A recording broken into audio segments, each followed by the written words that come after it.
Sambil kita berjaga di rumah melakukan tanggungjawab stay at home demi membantu kerajaan membendung wabak coronavirus, kami di N77 mahu mengembalikan ingatan saudara-saudari kepada suatu peristiwa bermula pada tahun 2018 dan apa kaitan dengan 2020. Peristiwa yang dimaksudkan adalah dakwaan Malaysia Bankrupt sebagaimana yang selalu digembar-gemburkan oleh Kerajaan Pakatan Harapan selama 2 tahun. Wabak coronavirus secara tidak langsung membuktikan Malaysia tidak bankrupt.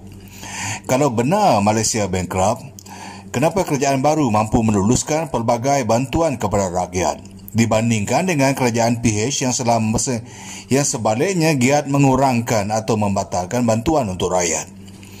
Kalau benar Malaysia bankrupt, kenapa Malaysia ada rizab sebanyak 2 trilion ringgit hari ini dibandingkan dengan dakwaan kerajaan PH yang sebaliknya mengatakan Malaysia berhutang 1.1 trilion ringgit? Kalau benar Malaysia bankrupt, kenapa Menteri Kewangan yang baru boleh mengeluarkan kenyataan bahawa kerajaan tidak perlu buat pinjaman luar negara kerana kedudukan kewangan negara masih kukuh dibandingkan dengan kerajaan PH yang sebaliknya banyak menjual aset-aset negara? Kalau benar Malaysia bankrupt, 2 minggu selepas PKP, Malaysia sudah menjadi negara ketiga.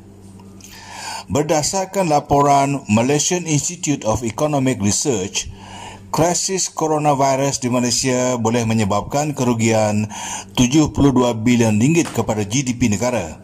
Dalam senario paling buruk, pertumbuhan ekonomi Malaysia akan jatuh ke angka negatif 1%. Malaysia sepatutnya sudah kerugian 128 bilion ringgit kalau bukan diselamatkan oleh bantuan pakej stimulus prihatin. Bantuan prihatin adalah bukti Malaysia ada duit. Malaysia tidak bankrupt. Penipuan PH sudah terbongkar. Tanpa perlu kerajaan baru atau mana-mana pihak untuk mengadakan tunjuk perasaan atau roadshow ke serata negara. Mari kita kenang balik sejauh mana rakyat Malaysia sudah tertipu oleh muslihat kerajaan PH. Atas alasan Malaysia bankrupt, PH potong bantuan rakyat BRIM, potong allowance kritikal untuk petugas kesihatan, potong subsidi elektrik untuk rakyat, paksa ramai pekerja berhenti kerja, desak nelayan untuk berkebun. Dia kata askar hanya makan dan tidur, digesar rakyat untuk menukar gaya hidup, disuruh pula untuk minum minyak sawit sesudu sehari. Atas alasan Malaysia bankrupt, PH bercadang untuk naikkan harga minyak seminggu sekali ketika harga minyak dunia turun. PH juga kata rakyat tidak boleh dimanjakan dengan bantuan kerajaan. Seharusnya rakyat yang bantu kerajaan.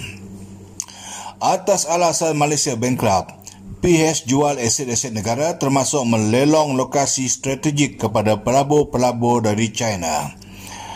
Atas alasan Malaysia bankrupt, royalti minyak yang dijanjikan kepada Sarawak dan negeri-negeri pengeluar minyak tidak dapat ditunaikan.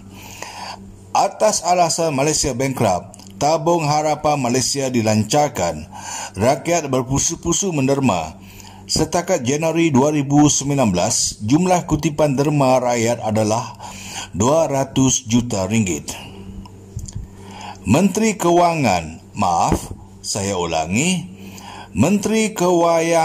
berkata tabung harapan akan kekal menjadi simbol semangat rakyat Malaysia untuk melangsaikan hutang negara. Saya ulangi, simbol semangat rakyat Malaysia untuk melangsaikan hutang negara. Semua ini dibolehkan atas alasan Malaysia bankrupt. Lim Guan Eng juga berkata Sarawak akan bankrupt. Kita bersyukur kerana PH bukan lagi kerajaan di saat-saat yang sangat kritikal semasa dunia berdepan krisis wabak coronavirus.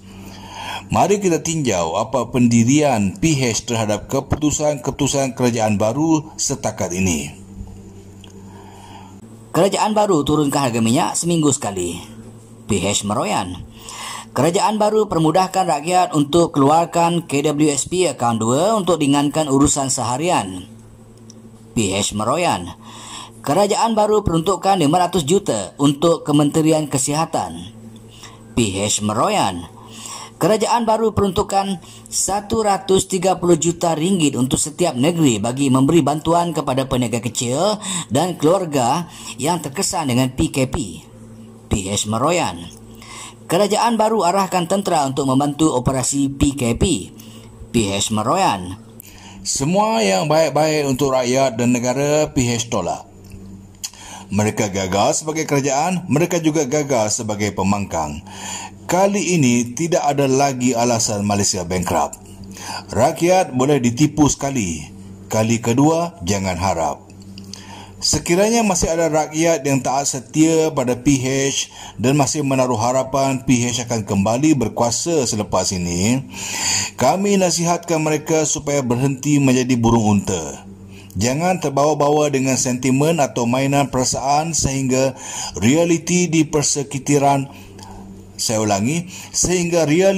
persekitaran diabaikan.